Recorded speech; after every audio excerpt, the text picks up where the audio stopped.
அத்தியாயம் 10. திரிபுர சுந்தரியின் நெற்றிப்பரப்பு பெரியதொரு வியப்புக்கும் அதிர்ச்சிக்கும் உட்பட்டு சுருங்கியது. ஷில்பாவை கலவரமாய் ஏறிட்டாள். மிஸ் ஷில்பா, நீங்க என்ன சொல்றீங்க? ஷில்பா இறுகி போன முகத்தோடு எஸ் என்று சொல்லிவிட்டு பேச்சை தொடர்ந்தாள்.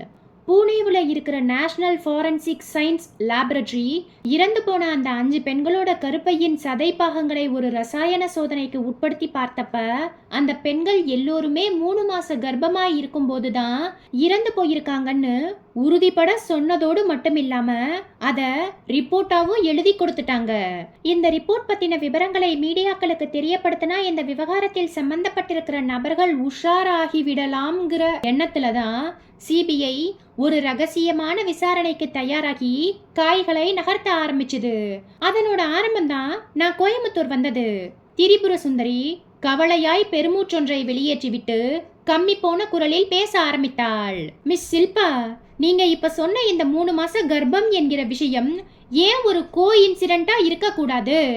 ஏன்னா ஒரு ஆணுக்கும் பெண்ணுக்கும் கல்யாணம் நடந்ததுமே அடுத்து எல்லோரும் எதிர்பார்க்கிற ஒரு விஷயம் அவளோட கர்ப்பத்தை தான்.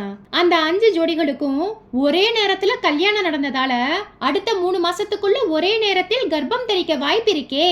ஷில்பா குறுக்கிட்டாள். Yes, you may be correct.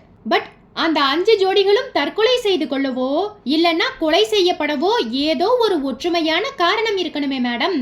அந்த காரணம் எதுன்னு நாம கண்டுபிடிச்சிட்டா அதுக்கு காரணமானவங்களை நெருங்கிடலாம். ஷில்பா சொல்லிக் கொண்டிருக்கும் போதே திரிபுர சுந்தரியின் செல்போன் மெலிதான டெசிபலில் ரிங்டோனை வெளியிட்டது. போனை எடுத்து அழைப்பது யாரென்று பார்த்துவிட்டு லேசான மலர்ச்சியோடு ஷில்பாவிடம் திரும்பினாள். நான் சொன்ன வளர்மதி தான் லைன்ல இருக்கா. ஸ்பீக்கரை ஆன் பண்ணிட்டு பேசுங்க மேடம், அந்த பொண்ணோட பேச்சு எப்படி இருக்குன்னு நானும் கேக்குறேன். திரிபுர சுந்தரி செல்போனின் ஸ்பீக்கருக்கு உயிர் கொடுத்துவிட்டு பேசினாள். ஹலோ வளர்மதி. மறுமுனையில் வளர்மதி கேட்டாள். மேடம், நீங்க ஃப்ரீயா இருந்தா பேசலாமா? ஃப்ரீதான். என்ன விஷயம்னு சொல்லு. மேடம், அந்த 5 பேரோட மரணங்களுக்கு காரணமான விஷம் ரிசின் பத்தின தகவல்களை கலெக்ட் பண்ணிட்டேன். காட்டாமணக்கு விதையிலிருந்து பிரித்து எடுக்கப்படுகிற ஒரு வகை என்சைமுக்கு பேர் தான் ரிசின். இது சுலபமா தயாரிக்கக்கூடிய ஒரு மோசமான விஷம். பொதுவா கிராம பகுதியில் இருக்கிறவங்க தற்கொலை பண்ணிக்க இது மாதிரியான காட்டாமணக்கு விதைகளை அரைச்சி சாப்பிடுறதும் உண்டாம். இந்த விவரங்கள் எல்லாம் உனக்கு எப்படி கிடைச்சது? மேடம், ஃபாரன்சிக் டிபார்ட்மெண்டோட டாக்ஸிகாலஜி செக்ஷனில் என் கூட காலேஜில் படிச்ச மனோஜ் அங்கே அனலிஸ்டா இருக்கார். நேத்திக்கு சாயந்தரம் அவரை போய் பார்த்தேன். ரிசின் விஷம் பற்றின விவரங்களை கேட்டேன். அவர் உடனே அது சம்பந்தப்பட்ட ஒரு ஃபைலை எடுத்து கொடுத்து படிக்க சொன்னார். படிச்சு பார்த்தேன். அதில் இருந்த விஷயங்கள் எல்லாமே பிரமிப்பாவும் படிக்க பயமாவும் இருந்தது. டாக்ஸிகாலஜி டிபார்ட்மெண்டில் இருக்கிற மனோஜை எனக்கு தெரியும். நாட் ஃபவுண்டுன்னு நான் ஒரு கொலை கேஸோட ஃபைலை க்ளோஸ் பண்ணின பிறகு மனோஜ் கொடுத்த க்ளூவால கொலையாளி யாருங்கிறத என்னால கண்டுபிடிக்க முடிஞ்சது. அவர் உன்னோட college meta? Yes madam. College டேஸில் இருந்தே எனக்கும் மனோஜுக்கும் சோஷியல் ஆக்டிவிட்டீஸில் ஆர்வம் அதிகம். டாஸ்மாக் கடைகளுக்கு எதிராகவும் குழந்தைகள் பாலியல் பலாத்காரங்களுக்கு எதிராகவும் ஒரு பெரிய போராட்டத்தையே நடத்தியிருக்கோம். அதுக்காக 1 வார ஜெயில் வாசத்தையும் அனுபவிச்சுட்டு வந்திருக்கோம். காலேஜ் படிப்பை முடிச்சதும் 2 வருஷம் எங்களுக்குள்ள எந்த ஒரு தொடர்பும் இல்லாம இருந்தது. அப்புறம் எதேச்சையா ஒரு நாள் ஒரு மெடிக்கல் கேம்ப்ல பாத்துக்கிட்டோம். அடிக்கடி செல்போன்ல கான்டாக்ட் பண்ணி பேசிக்குவோம். இந்த ரிசின் விவகாரத்தை பத்தி நீங்க சொன்னதும் எனக்கு ஃபாரன்சிக் டாக்ஸிகாலஜி டிபார்ட்மெண்ட்ல வேலை பார்க்குற மனோஜ் ஞாபகம் தான் வந்தது. போய் பார்த்தேன். அவர் அந்த விஷத்தை பத்தின எல்லா விவரங்களையும் எடுத்து கொடுத்தார். அவர் எதுக்காக இந்த விவரங்கள்னு கேட்கலையா? கேட்டார் மேடம். நான் கேஸோட முழு விபரத்தையும் சொல்லாம லேசா கோடிட்டு காட்டிட்டேன். ஓரளவுக்கு அவரும் புரிஞ்சுக்கிட்டார். நோ ப்ராப்ளம் வளர்மதி, நீ அவர்கிட்ட இந்த கேஸை பத்தின எல்லா முழு விவரங்களையும் சொல்லலாம். ஏன்னா மனோஜ் ஒரு ஜென்யூன் பர்சன். எந்த ஒரு குற்றவாளியும் சட்டத்தோட பிடியிலிருந்து தப்பிச்சிட கூடாதுன்னு நினைக்கிறவர். இந்த கேஸை நீங்க 2 பேரும் சேர்ந்து ஒரு ஷேடோ என்கொயரி பண்ணி ஏதாவது உபயோககரமான தடயங்கள் கிடைச்சா உடனே எனக்கு இன்ஃபார்ம் பண்ணுங்க. கண்டிப்பா மேடம். திரிபுர சுந்தரி மேற்கொண்டு பேசும் முன்பு ஷில்பா குறுக்கிட்டாள். நான் வளர்மதி கிட்ட ஒரு 2 வார்த்தை பேசலாமா? தாராளமா பேசலாம் மிஸ் ஷில்பா. நீங்க பேசினா வளர்மதி ரொம்பவும் சந்தோஷப்படுவா. நீங்க யாரு என்கிற விவரத்தை சொல்லிடலாமா? தாராளமா சொல்லலாம். அந்த வளர்மதியும் மனோஜும் உங்க குட் புக்ல இருக்காங்கங்கிறதை நான் புரிஞ்சுக்கிட்டேன். திரிபுர சுந்தரி செல்போனை காதுக்கு ஒற்றி பேச முயல மறுமுனையில் இருந்த வளர்மதி கேட்டாள். மேடம், உங்க ரூம்ல வேற யாராவது இருக்காங்களா? அவங்க குரல் கேக்குது. போனை ஸ்பீக்கர்ல போட்டிருக்கீங்க போலிருக்கு. You are correct Valarmathi. அவங்க யாருன்னு சொல்றேன். மனோஜுக்கு மட்டும் தெரிஞ்சா போதும் என்று ஆரம்பித்தவள் ஷில்பாவை பற்றிய எல்லா விவரங்களையும் 2 நிமிஷ நேர அவகாசத்தில் சொல்லி முடித்துவிட்டு ஷில்பாவிடம் போனை நீட்டினாள். பேசுங்க ஷில்பா. போனை வாங்கிய ஷில்பா ஹலோ என்று குரல் கொடுத்தாள். Have a great day madam. நான் வளர்மதி பேசுறேன். உங்க மாதிரியான போலீஸ் அபிஷியல்ஸ் கிட்ட பேசுறதும் பழகுறதும் எனக்கு ரொம்பவும் பிடிக்கும். ஷில்பா சிரித்தாள். கமிஷனர் மேடம், உங்களை பத்தியும் ஃபாரன்சிக் பர்சன் மனோஜ் பத்தியும் ரொம்பவும் உயர்வாய் சொன்னார். Now I am in a happy mood.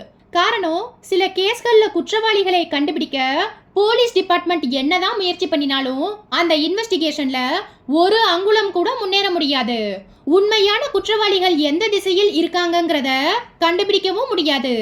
அது மாதிரியான கேஸ்களில் உங்கள மாதிரியும் மனோஜ் மாதிரியும் இருக்கிற தேர்ட் பர்சன்ஸ் தனிப்பட்ட முறையில் இன்வெஸ்டிகேட் பண்ணினால்தான் உண்மைகள் வெளியே வரும். நீங்க இப்படி சொல்றத கேட்கும்போது மனசுக்கு சந்தோஷமா இருக்கு மேடம். கோவையில இருக்கிற மிகப்பெரிய தொழிலதிபரான ஈஸ்வர் இலவச திருமணங்களை நடத்தி வைக்கிறது ரொம்பவும் இயல்பாக தெரிஞ்சாலும் அந்த ஜோடிகள்ல ஒரு 5 ஜோடி இறந்து போனது எனக்கும் மனோஜுக்கும் பெரிய நெருடலை ஏற்படுத்தி இருக்கு. அதுவும் அவங்க ஒரே மாதிரியான விஷத்தை சாப்பிட்டு இறந்து போயிருக்காங்க என்கிற ஒரு விஷயம் அதிர்ச்சிகரமானது. இந்த கேஸ்ல இன்னும் சில விஷயங்கள் அதிர்ச்சி தர்ற வகையில இருக்கிறதை கண்டுபிடிச்சிட்டேன். அந்த விஷயங்கள் என்னன்னு நான் உங்களை நேர்ல பார்க்கும்போது சொல்றேன். பை த பை, இந்த கேஸ்ல நீங்களும் மனோஜும் எடுக்க போகிற அடுத்த கட்ட நடவடிக்கை என்ன? மேடம், இறந்து போன அந்த 5 பெண்களில் ஒரு பெண் பூங்கோதை. அந்த பெண் அரவணைப்பு என்கிற காப்பகத்தில் தான் தங்கி இருந்தா. அந்த காப்பகத்துக்கு போகும்போதெல்லாம் அந்த பெண்ணோடு 2 வார்த்தையாவது பேசுவேன். அவளுக்கு கல்யாணம் ஆயிருச்சுன்னு தெரிஞ்சப்ப ரொம்பவும் சந்தோஷப்பட்டேன். ஆனா இறந்து போன 5 ஜோடிகளில் அவளும் அவளோட ஹஸ்பண்டும் ஒரு ஜோடின்னு தெரிஞ்சதும் அப்படியே இடிஞ்சு போயிட்டேன். நானும் மனோஜும் பூங்கோதையோட மரணத்தில் இருந்துதான் விசாரணையை ஆரம்பிக்க போறோம். பூங்கோதையே உயிரோடு இல்லாத போது விசாரணையை எங்கிருந்து எப்படி ஆரம்பிப்பீங்க வளர்மதி? மேடம், பூங்கோதையை கல்யாணம் பண்ணிக்கிட்ட நபர் யாருங்கிறதை நானும் மனோஜும் எப்படியோ கண்டுபிடிச்சிட்டோம். அந்த நபரோட பேரு கோலப்பன். பேரூருக்கு போகிற வழியில் செட்டிக்குளம் ஏரியாவில் வீடு எடுத்து கோலப்பன் தங்கி இருந்தான். நேத்து அந்த வீட்டுக்கு போனோம்.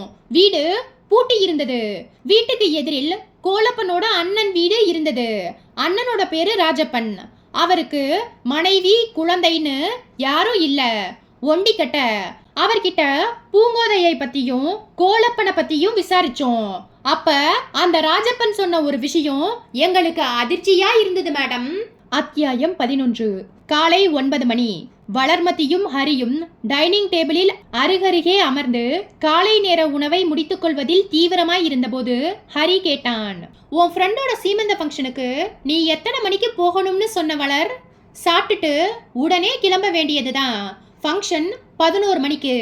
அவ வீடு தடாகம் ரோட்ல லவ்லி நகர் அவென்யூ. 9:30 மணிக்குள்ள புறப்பட்டு போனாதான் ஃபங்க்ஷனுக்கு முன்னாடி போய் சேர முடியும். இன்னைக்கு சண்டே, டிராஃபிக் அவ்வளவா இருக்காது. காரை நீயே டிரைவ் பண்ணிக்கிட்டு போயிடுவியா? போயிடுவேன், ஒன்னும் பிரச்சனை இல்ல. மத்தியானம் லஞ்ச் முடிஞ்சதும் உடனே புறப்பட்டு வந்துடுவேன். வளர்மதி சொல்லிக் கொண்டிருக்கும் போதே வளர்மதியின் மாமியார் சிவகாமி ஒரு பெருமூச்சோடு உள்ளே வந்தாள். இந்த வருஷத்துல நீ 3 பேரோட சீமந்தத்தை பார்த்துட்ட. உனக்கு நடக்க போகிற சீமந்தத்தை நானும் உன்னோட மாமனாரும் எப்ப பாக்குறது? வளர்மதி சிரித்தாள். கவலைப்படாதீங்க அத்தை, அடுத்த வருஷம் பார்த்துடலாம். போன வருஷமும் இப்படிதான் சொன்ன. அத்தை, உங்களுக்கு பேரன் வேணுமா இல்ல பேத்தி வேணுமா? பேரன்தான். அப்படின்னா அடுத்த வருஷம் வரைக்கும் நீங்க வெயிட் பண்ணியே ஆகணும். ஏன்னா இந்த வருஷம் எனக்கு குரு திசை முடிஞ்சு சனி திசை ஆரம்பமாகுது. இந்த திசையில் எனக்கு சீமந்தம் நடந்தா ஆண் குழந்தைன்னு நம்ம உறவுல இருக்கிற ஜோசியர் மாமா ஒருத்தர் சொல்லி இருக்கார். சிவகாமியின் முகம் மலர்ந்தது. கும்பகோணத்து பரசுராம் மாமா சொல்லி இருப்பாருன்னு நினைக்கிறேன். ஆமா அத்தை, அவர்தான். அவர் அரகுர ஜோசியர் தான். இருந்தாலும் அவர் என்ன சொன்னாலும் நடந்துடும். சிவகாமி சொல்லிக்கொண்டே சமையலறையை நோக்கி போக, முன்புற அறையில் உட்கார்ந்து பேப்பர் பார்த்து கொண்டிருந்த மாமனார் ராமபத்ரன் உள்ளே எட்டி பார்த்து குரல் கொடுத்தார். அம்மா, உன்னோட செல்போனை வைப்ரேஷன் மோட்ல வச்சிருப்ப போலிருக்கு. யாரோ கூப்பிடுறாங்க போலிருக்கு.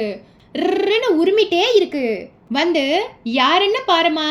தட்டில் மீதம் இருந்த அரை இட்லியை சட்டினியில் தோய்த்து வாயில் திணித்து கொண்ட வளர்மதி வாஷ்பேஷனில் கையை கழுவிக்கொண்டு வேக வேகமாய் போய் சார்ஜரில் போட்டு வைத்திருந்த செல்போனை எடுத்து அழைப்பது யார் என்று பார்த்தாள்.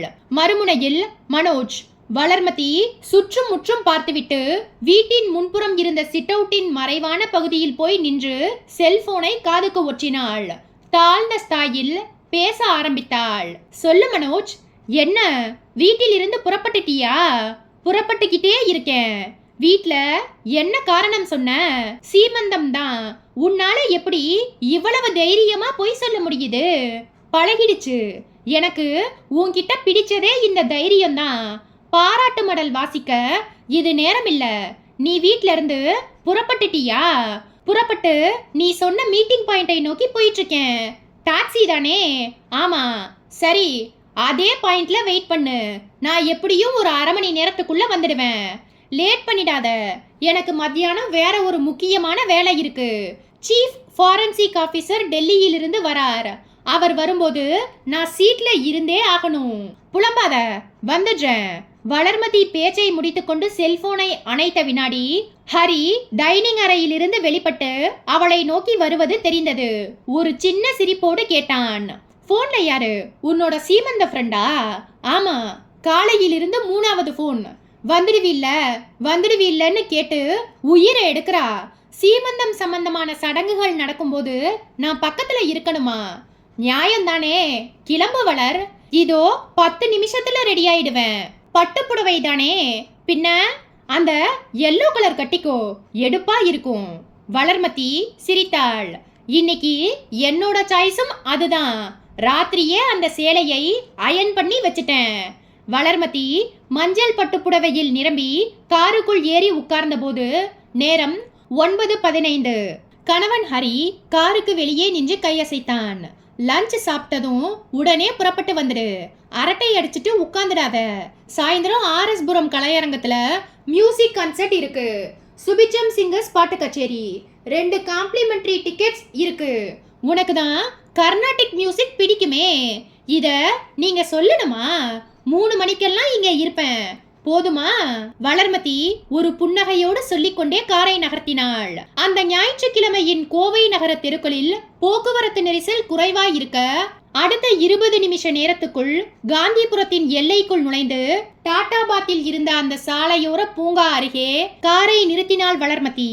ஒரு மேஃப்ளவர் மரத்துக்கு கீழே நின்றிருந்த மனோஜ் வேக வேகமாய் வந்து காருக்குள் ஏறிக்கொண்டான். சீட் பெல்ட்டை மாட்டிக்கொண்டே வளர் என்றான். சொல்லு, பட்டுப்புடவை அமர்க்கலமா இருக்கே. போடுற வேஷத்தை ஒழுங்கா போடணும் இல்லையா? வீட்டுக்கு தெரிஞ்சா என்னாகுங்கிற பயமே உனக்கு இல்லையா? வீட்டை பத்தி இன்னும் 1 மணி நேரத்துக்கு எதுவுமே பேசாத மனோஜ். சரி, பேசல. இப்ப நாம எங்க போயிட்டு இருக்கோம்? அதையாவது சொல்லுவியா மாட்டியா? அரை மணி நேரத்துக்கு முன்னாடி தான் நீயும் நானும் எங்க போய் யார பார்க்கணும் என்கிற விபரத்தை police commissioner madam Tripura Sundari சொன்னாங்க. எதுக்காக இவ்வளவு மூடு மந்திரம்? மனோஜ், டெல்லியிலிருந்து வந்திருக்கிற சிபிஐ ஸ்க்ரூட்டனைசிங் ஆபீசர் சில்பா அந்த 5 ஜோடிகளோட மர்ம மரணங்களுக்கு பின்னாடி இருக்கிற நபர்களையும் உண்மைகளையும் வெளியே கொண்டு வரத்துக்காக ஆஃப் தி ரெக்கார்டாய் இந்த கேஸை இன்வெஸ்டிகேட் பண்ணிட்டு இருக்காங்க. போலீஸ் டிபார்ட்மெண்ட்ல இருக்கிற பாதிக்கு மேற்பட்ட அதிகாரிகள் சூழ்நிலை கைதிகளாய் அரசியல் தலைவர்களின் கைப்பிடியில் இருக்காங்க. ஒரு அரசியல் தலைவருக்கு வேண்டப்பட்ட எந்த ஒரு நபரும் எப்படிப்பட்ட குற்றத்தை செய்திருந்தாலும் கைது செய்யப்படாமல் இருக்கிறதுக்கும் இதுதான் காரணம். அந்த 5 ஜோடி மரணங்களுக்கு பின்னாடி ஏதோ ஒரு பெரிய விபரீதமான விவகாரம் இருக்கும்னு ஷில்பாவும் போலீஸ் கமிஷனர் திரிபுர சுந்தரியும் நினைக்கிறாங்க. டிபார்ட்மெண்டோட எந்த ஒரு நடவடிக்கைகளும் யாருக்கும் தெரிஞ்சிடக்கூடாதுங்கிற முன்ஜாக்கிரதை உணர்வுகளோடு முடிவுகள் எடுக்கப்பட்டு நம்ம உதவி தேவைப்படுற நேரங்கள்ல இலைமறைவா காய் மறைவா எனக்கு இன்ஃபார்ம் பண்றாங்க. இந்த கேஸ்ல நீயும் இன்ட்ரெஸ்ட் காட்டுறதுனால நான் அதை உனக்கு கன்வே பண்றேன். சரி, இப்ப நாம யார பார்க்க போறோம்? Mister Stephen Raj. யார் அவர்? அவர் யாருன்னு எனக்கே தெரியாது. கணபதியில் இருக்கிற ஒரு அட்ரஸை கமிஷனர் மேடம் என்னோட வாட்ஸ்அப்புக்கு அனுப்பி வச்சாங்க. என்ன address? Number 79 3rd cross Sivananda Nagar. இந்த அட்ரஸ் இங்கிருந்து பக்கம்தான். ஒரு 10 நிமிஷத்துக்குள்ள போயிடலாம். ஆனா எனக்கு இப்ப இருக்கிற ஒரே டென்ஷன், அந்த ஸ்டீஃபன் ராஜை இப்போ எதுக்காக பார்க்க போறோம் என்கிற விஷயம்தான். இதோ பார் மனோஜ், அந்த சிபிஐ ஆபீசர் சில்பாவும் கமிஷனர் மேடமும் காரணம் இல்லாம ஒரு இடத்துக்கு நம்ம போக சொல்ல மாட்டாங்க. ஸ்டீஃபன் ராஜ் யாரு, அவர் நம்ம கிட்ட எது மாதிரியான விஷயத்தை ஷேர் பண்ணிக்க போறாருன்னு இன்னும் கொஞ்ச நேரத்துல தெரிஞ்சிடும். வளர்மதி சொல்லிக் கொண்டிருக்கும் போதே மனோஜின் செல்போன் ரிங்டோனை மெலிதாய் வெளியிட்டது. சட்டை பையினின்றும் செல்போனை எடுத்து அழைப்பது யாரென்று பார்த்தான். மறுமுனையில் அபுபக்கர் காத்திருந்தார். மனோஜ் பதட்டப்படாமல் செல்போனின் டோனை லோ டெசிபல் அளவில் வைத்துக்கொண்டு காதுக்கு ஒற்றினான். சொல்லுங்க சார், வளர்மதியோட காரை தான் ஃபாலோ பண்ணிட்டு இருக்கேன். சார், ரிப்போர்ட் இன்னும் தயாராகல. இன்னும் எப்படியும் 2 நாள் ஆயிடும். நீ இப்படியே பேசிட்டு, நான் சொல்ல வந்த விஷயத்தை சொல்லிடுறேன். உங்க அவசரம் எனக்கு புரியுது சார். ஆனா இது மளிகை கடை லிஸ்ட் இல்ல, ஃபாரன்சிக் ரிப்போர்ட்டை துல்லியமா தயாரிக்கணும்னா 2 நாள் அதிகப்படியா வேண்டி இருக்கும். ரிப்போர்ட் தயாரானதும் நானே உங்களுக்கு போன்ல தகவல் கொடுத்துட்டு மெயில் பண்ணிடுறேன். மனோஜ், வளர்மதியோடு சேர்ந்து இந்த கேஸை இன்வெஸ்டிகேட் பண்ணும்போது எந்த ஒரு இடத்திலும் டென்ஷனை காட்டிக்க வேண்டாம். போன் மியூட்ல இருக்கிற மாதிரி பாத்துக்கோ. ஆடியோவை ரெக்கார்ட் பண்ணிடு. சரி சார். செல்போனை அணைத்தான் மனோஜ். வளர்மதி காரை ஓட்டிக்கொண்டே கேட்டாள். போன்ல யாரு? ஒரு எஸ்ஐ. 2 நாளைக்கு முன்னாடி தான் எஸ்ஓசி சம்பந்தப்பட்ட சில தடயங்களை கொடுத்துட்டு போனார். இன்னைக்கே ரிப்போர்ட் வேணுமாம். எதையுமே எனக்கு துல்லியமாய் பண்ணினால்தான் பிடிக்கும். மனோஜ் சொல்லு, எனக்கு உன்கிட்ட பிடிச்சதே இந்த சின்சியாரிட்டி தான். நீ இந்த கேஸில் என் கூட சேர்ந்து இன்வெஸ்டிகேட் பண்றது மனசுக்கு எவ்வளவு சந்தோஷமா இருக்கு தெரியுமா? கார் சிவானந்தா நகருக்குள் நுழைந்தது.